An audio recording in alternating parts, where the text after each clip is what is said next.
السلام عليكم ورحمة الله وبركاته. الحمد لله رب العالمين، والصلاة والسلام على نبي المرسلين وعلى آله الطيبين وأصحابه الطاهرين وكلهم أجمعين. أما بعد، فأعوذ بالله من الشيطان الرجيم. بسم الله الرحمن الرحيم. وقال الله عز وجل: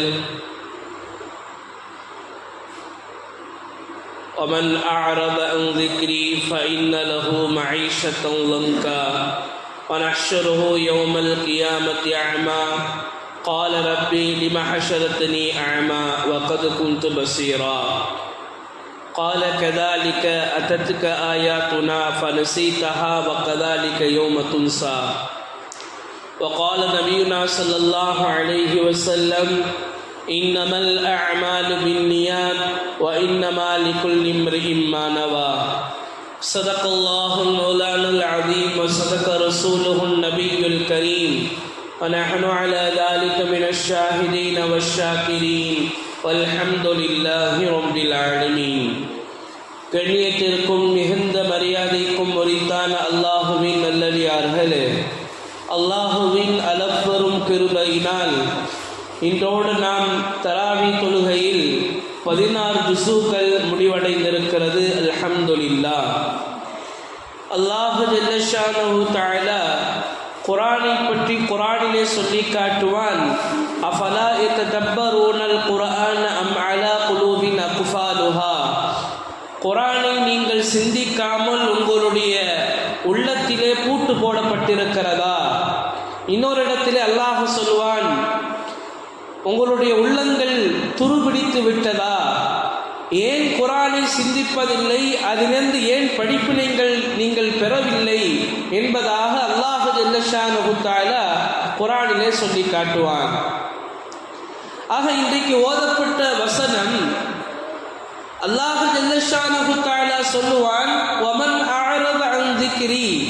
யார் என்னை ஞாபகப்படுத்துவதை விட்டு புறக்கணித்துக் கொள்வானோ ஃபஇன்ன லஹு மஈஷத்தன் லங்கா, அவனுக்கு நான் நெருக்கடியான வாழ்க்கையை அமைக்கிறேன் என்பதாக அல்லாஹ் ஜல்ல ஷானஹு தஆலா சொன்னதோடு மட்டுமல்லாமல் வனஹ்ஷருஹு யௌமல் கியாமத்தி அமா, நாளைக்கு மறுமையிலே அவனை குருடனாக எழுப்புவேன். அப்போ அந்த மனிதன் கேட்பான்: கால ரப்பி லிமா ஹஷரத்தனி அமா வகத் குன்து பஸீரா. இறைவா, நான் உலகத்தில் வாழுகிற பொழுது கண் பார்வை உடையவனாக இருந்தேனே, ஆனால் மறுமையில் வந்ததற்கு பின்னால் நான் குருடனாக இருக்கிறேனே என்பதாக கேட்கும் பொழுது கால கதாலிக்க அதத்துக்க ஆயாத்துனா ஃபனசீதஹா. அப்ப அல்லாஹ் சொல்லுவான்: என்னுடைய ஆயத்துகள், என் சம்பந்தப்பட்ட விஷயங்கள், மார்க்கு சம்பந்தப்பட்ட விஷயங்கள் உன்னிடத்தில் வந்தது, உன்னிடத்தில் சொல்லப்பட்டது, ஆனால் உலகத்தில் நீ அதை அறிந்து கொண்டு மறந்து விட்டாய், நீ பார்க்காமல் இருந்து விட்டாய். எனவேதான் நீ எப்படி உலகத்திலே என்னை மறந்தாயோ, என்னை தொழுவதை மறந்தாயோ, என்னை திக்ர் செய்வதை மறந்தாயோ, இஸ்லாத்தின் படி வாழ்வதை நீ மறந்தாயோ, அதனால் இன்றைக்கு மறுமை நாளிலே நாம் உன்னை மறந்து விட்டோம் என்பதாக அல்லாஹ் ஜல்ல ஷானஹு தஆலா 3 விதமான விஷயங்களை கொடுக்கிறான். யாருக்கு தெரியுமா? யார் இறைவனை வணங்குவதை விட்டார்களோ, இஸ்லாத்தின் படி வாழ்வதை விட்டார்களோ. 3 விஷயங்கள்.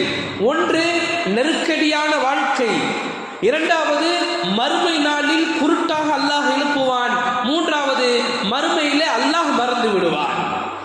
நாங்கள் சிந்திக்க வேண்டும்.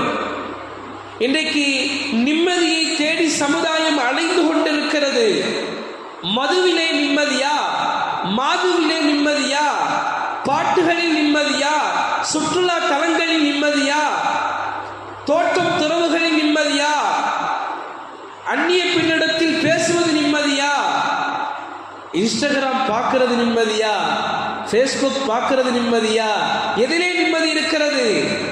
அல்லாஹ் ஜல்ல ஷானஹு தஆலா மற்றொரு இடத்திலே சொல்லி காட்டுவான்: எந்த முஸ்லிமான ஆணோ பெண்ணோ நல்லவர்கள் புரிவார்களோ ஃபலனுஹியன்னஹு ஹயாத்தன் தய்யிபா.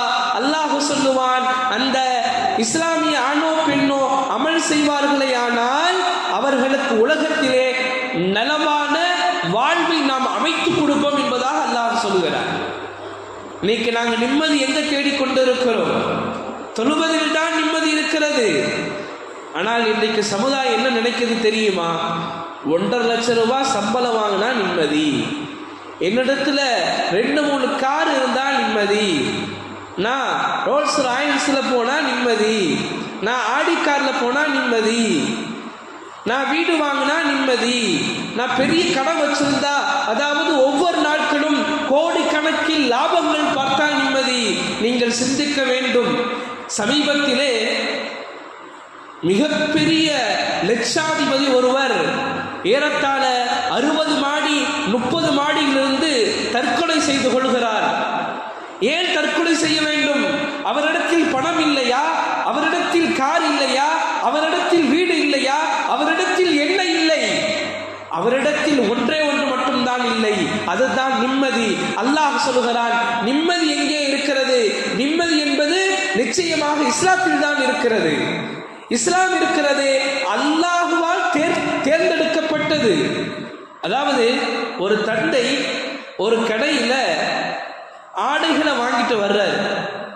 ஆடைகளை வாங்கிட்டு வந்து தேர்வு செஞ்ச ஆடைகளுக்கு வாங்கிட்டு வர்றாரு.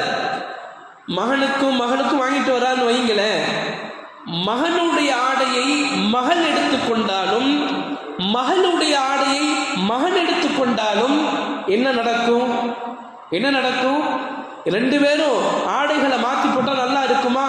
அதாவது பெண்ணினுடைய ஆடையை ஆண் போட்டால் நல்லா இருக்குமா? ஆணுடைய ஆடையை பெண் போட்டால் நல்லா இருக்குமா? அது எப்படி அவலட்சணமாக இருக்குமோ அதே மாதிரிதான் இஸ்லாத்தை விட்டுவிட்டு அந்நியர்களுடைய கலாச்சாரங்களை எடுத்து அதன்படி வாழ்வதிலே அவலட்சணம் இருக்கிறது, லட்சணம் அல்ல. மேலும் அல்லாஹ்வுடைய சாபம் இருக்கிறது, அல்லாஹ்வுடைய கோபம் இருக்கிறது. அதனால் தான் உள்ளங்கள் இருமையாக ஆக்கப்படுகிறது. நாங்க தொழுகலாமே, தொழுகிறதுல மன நிம்மதி இருக்குது. ஒரு மனிதர் வந்து தொழுகிறாரு, ஒழு செய்கிறாரு, நீங்க தொழுது பார்க்கணும். ஒவ்வொரு மனிதர்களும் தொழுது பார்க்கணும், முஸ்லிம்கள் தொழுது பார்க்கணும். தொழுகையில மன நிம்மதி இருக்குது. இன்னைக்கு மனிதன் நிம்மதி எங்கே இருக்கிறது? அல்லாஹு ஜல்லஷானஹு தஆலா உள்ளங்களை மாற்றக்கூடியவன், உள்ளங்களில் ஆட்சி செய்பவன் அல்லாஹுதான். யாருடைய உள்ளத்தை எப்படி மாற்றி போட்டுருவான்? நாங்க ஒரு உதாரணம் எடுக்கலாம். நபி ஸல்லல்லாஹு அலைஹி வஸல்லம் அவர்களை கொலை செய்வதற்காக வாள் ஏந்தி கொண்டு வந்த உமர் எப்படி மாறி போனார்? யாராவது நபியை இறந்து விட்டார்கள் என்பதாக சொன்னால் அவர் தலையை கொய்வேன் என்பதாக சண்டைக்கு, அதாவது வாள் ஏந்தி நின்ற அந்த உமருடைய கல்வை மாற்றியது யார்? அல்லாஹ்தானே. எனவே இபாதத்தில் தான் நிம்மதி இருக்கிறது, இஸ்லாத்தில் தான் நிம்மதி இருக்கிறது. நாங்கள் மாற்றார்களுடைய கலாச்சாரங்களை எடுத்து நடப்பது நிம்மதி இல்லை, அதில் அல்லாஹ்வுடைய கோபம் இருக்கிறது. எங்கே அல்லாஹ்வுடைய கோபம் இருக்கிறதோ அங்கே நிம்மதியான வாழ்க்கை இருக்காது. அல்லாஹ் என்ன செய்வான்னா, ஒன்றும் செய்ய மாட்டான். மனைவிய கணவனுக்கு எதிராக திருப்பி விடுவான். வீட்டில் பிரச்சனை. பிரபல்யமான ஒருத்தர், பேரு சரியா ஞாபகம் வரல, பிரபல்யமான ஒருத்தர் ரயில் அடிபட்டு சாகிறதுக்கு முன்னாடி தன்னுடைய ஜேப்பில் ஒரு கடிதம் எழுதிட்டு போனார். என்ன கடிதம் தெரியுமா? நான் இறந்ததற்கு பிறகு தப்பு தவறி கூட என்னுடைய பிரேதத்தை என்னுடைய மனைவியினுடைய கையில் கொடுத்து விடாதீர்கள். ஒரு கணவன் என்ன எழுதுறான் தெரியுதா? அதாவது தப்பி தவறி கூட நான் இறந்து போனதற்கு பின்னால் என்னுடைய பிரேதத்தை என்னுடைய மனைவியின் கையில் கொடுக்காதீர்கள் என்பதாக எழுதி வைத்துவிட்டு தன்னுடைய உயிரை அவன் மாய்க்கிறான் என்று சொன்னால் மனைவியிடத்திலிருந்து அவனுக்கு எவ்வளவு பெரிய இடையூறுகள் வந்திருக்கும், மன உளைச்சல்கள் வந்திருக்கும். காரணம் அல்லாஹ் என்ன செய்வான்னா, இனி எனக்காக நீ நேரம் கொடுக்கலையா, நீ என்னைய தொழுகலையா, எனக்காக நீ தான தர்மம் பண்ணலையா, நான் என்ன செய்வேன்? உன் மனைவியை உனக்கு எதிராக திருப்புவேன், உன்னுடைய வேலையாட்களை உனக்கு எதிராக திருப்புவேன், உன்னுடைய கடையை உனக்கு எதிராக திருப்புவேன். நீ எங்கெங்கெல்லாம் போறியோ, யாரோடு தொடர்பு வைத்திருக்கிறியோ, முழு உலகத்தையும் உனக்கு எதிராக நான் திருப்பிடுவேன். அதுதான் அல்லாஹ் சொல்லுகிறான், யார் நம்முடைய ஞாபகத்தை புறக்கணிப்பார்களோ நெருக்கடியான வாழ்க்கை அவருக்கு நாம் கொடுப்போம். நாங்களால தப்பிக்கவே முடியாது. அப்ப எங்கே நிம்மதியான வாழ்க்கை? 2 ரக்காத் தொழுதுட்டு, யா அல்லாஹ் இந்த மாதிரி பிரச்சனையெல்லாம் இருக்குன்னு சொன்னா அல்லாஹ் சொல்லுவான், எப்பா நீ என்கிட்ட கேட்டுட்ட, பிரச்சனைகளை உருவாக்குவோமும் நான் தான், பிரச்சனையிலிருந்து விடுவிப்போமும் நான் தான். எனவே அல்லாஹ் என்ன செய்வான்? மனைவியை நமக்கு சப்போர்ட்டா ஆக்குவான், எங்களுடைய முதலாளி எங்களுக்கு சப்போர்ட்டா ஆக்குவான், எங்களுடைய வேலையாட்களை எங்களுக்கு சப்போர்ட்டா ஆக்குவான். நான் போற இடத்துல வார இடத்துல எங்களுடைய சொந்த பந்தங்கள் எல்லாத்தையும் நமக்கு தோதுவாக எப்பொழுது அல்லாஹ் மாற்றுவான்? நாங்கள் இஸ்லாத்தின் படி வாழ்ந்தால், தொழுதால், ஜக்காத் கொடுத்தால், தான தர்மங்கள் செய்தால். இன்னைக்கு தான தர்மங்கிறதே குறைஞ்சு போயிருச்சு. நீங்க ஒரு காசை சேர்த்து வச்சா என்ன உண்டாகும்? மன உளைச்சல் உண்டாகும், பயம் உண்டாகும். என்ன பயம்? எவனாவது திருடிட்டு போயிடுவானோ அப்படி விழிப்பாரு. 10 சிசிடிவி கேமரா வச்சிருப்பாரு, நாய் வச்சிருப்பாரு. ஏங்க? காசு காணாமல் போயிடும். இதுவே ஒரு 10 ஏழைகளுக்கு, ஒரு குமர் காரியத்திற்கு ஏதோ ஒரு நல்லதை செஞ்சுட்டு தூக்குங்க, நம்ம கீழே படுத்தா கூட அழகான முறையில் தூக்க வரும். காசு சேர்த்து வச்சு ஏசி ரூம்ல பஞ்சு மெத்தியில தூங்கினாலும் எங்களுக்கு தூக்கம் வராது. ஏன் தூக்கம் வராது? பணத்தின் மீது உண்டான ஆசை, பணத்தின் மீது உண்டான மோகம், உலகத்தின் மீது உண்டான ஆசை. அதனால என்ன செய்யாதுன்னா தூக்கம் வராது.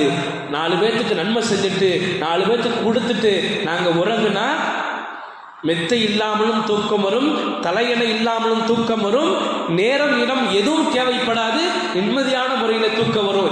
ஏன் தெரியுமா தூக்கம் வருது? அல்லாஹ் சந்தோஷப்படுறான்.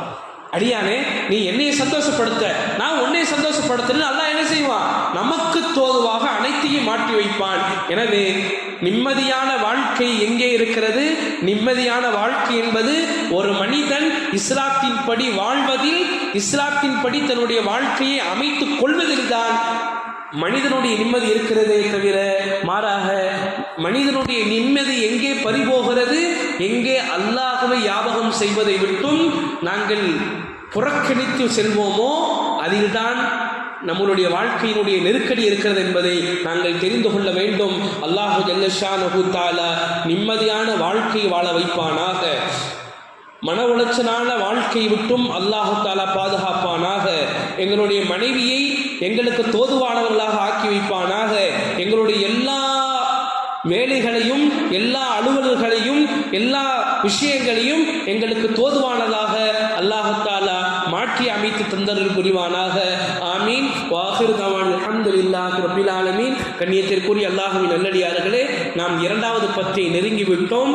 எனவே நாம் பொதுவாக சொல்லுவார்கள், ரமலான் 3 10, முதல் 10 நடக்கும், 2வது 10 ஓடும், 3வது 10 பறக்கும். முதல் 10 நடந்துருச்சு, எப்படி நடந்துச்சுன்னு தெரியல, அதில் ஃபர்ஸ்ட் நோன்பு தான் வந்துச்சு, பாருங்க 10 நோன்பு முடிஞ்சு போச்சுன்னு சொல்லுவோம். அடுத்து 11ஆம் நோன்புல எடுத்து வைப்போம், 20 நோன்பு வந்துடும், அது என்ன செஞ்சிடும்? அது ஓடிடும். 3வது 10 அது பறந்துடும். எனவே நாட்கள் வெகு சீக்கிரமாக ஓடிக்கொண்டிருக்கிறது. ஓடக்கூடிய இந்த நாட்களில் நாங்கள் அதிகமாக நல்லமல்கள் செய்ய வேண்டும், அதிகமான தான தர்மங்கள் செய்ய வேண்டும். அதோடு மட்டுமல்லாமல் இந்த நடுவில் இருக்கக்கூடிய இந்த 2வது 10 அல்லாஹ் மஃபிர் லனா ذنوبنا وخطايانا كلها يا رب العالمين. யா அல்லாஹ் என்னுடைய பாவத்தை மன்னிப்பாயாக, யா அல்லாஹ் என்னுடைய பாவத்தை மன்னிப்பாயாக என்பதாக நாங்கள் அல்லாஹ்விடத்திலே கேட்டுக்கொண்டே இருக்க வேண்டும். நபி சொன்னார்கள், இந்த 2வது 10 இருக்கிறதே இது மஃபிரத்தினுடைய 10, பாவ மன்னிப்புக்கான 10 என்பதாக சொல்லி காட்டினார்கள். அல்லாஹ் ஜல்ல ஷானஹு தஆலா பாவ மன்னிக்கப்பட்ட ரமலானாக இந்த ரமலானை அல்லாஹ் ஜல்ல ஷானஹு தஆலா ஆக்கி தந்தல் புரிவானாக. ஆமீன். வாஹிரு தவான் அல்ஹம்துலில்லாஹி ரப்பில் ஆலமீன். அஸ்ஸலாமு அலைக்கும்.